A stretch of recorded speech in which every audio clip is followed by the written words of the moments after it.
நமக்கு 7 வகையான பிறப்பு உண்டு.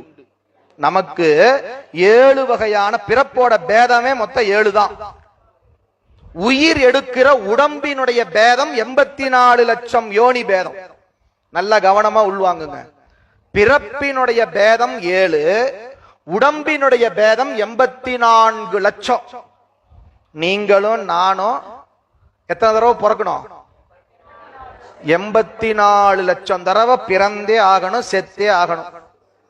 உங்களுக்கெல்லாம் ஒரு சந்தோஷமான செய்தி சொல்றேன். இங்க வந்து உக்காந்து இருக்கீங்கன்னா இதுக்கு முன்னாடி 83,99,999 பிறவிகளை கடந்து இன்றைக்கு கடைசி பிறவியா சைவ சித்தாந்தம் கேட்க வந்திருக்கிறீங்க. ஆனா ஒண்ணு, இந்த பிறப்பை கரெக்டா பயன்படுத்திக்கலனா திரும்பவும் 83,99,999 பிறப்பு பிறக்க நேரும். மறந்து விடாதீர்கள். இது ஒரு சுத்து. இந்த ஒரு சுத்துலயே நாம நல்லவங்களா மாறிட்டா சிவத்தை பிடிச்சிடலாம், இல்லைன்னா கஷ்டம்.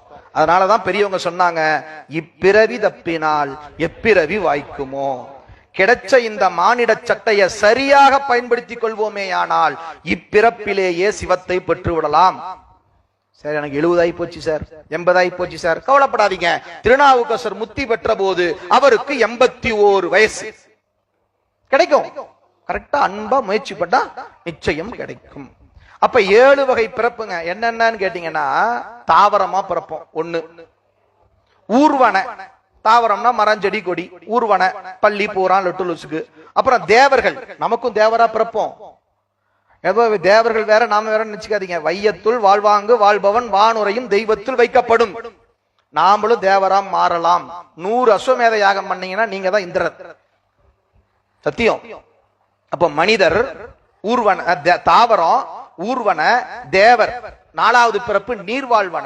நீர்ல இருக்கிற விலங்குகளா பறவைகளா பிறப்போம்.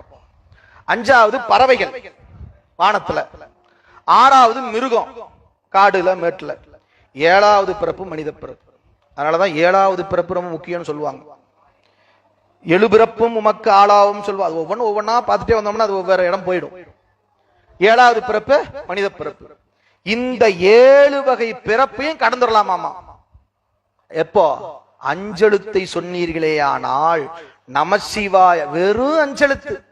அந்த நமசிவாய என்ற அந்த அஞ்செழுத்தை காதலாகி கசிந்து கண்ணீர் மல்க ஓதுவோமே ஆனால் இந்த 7 வகை பிறப்பு எனப்படுகின்ற பிறவி பெருங்கடலையும் நீத்து விடலாம். அதான் சேக்கிலார் சொல்லுவார். இப்போ அப்பர் சுவாமிகளை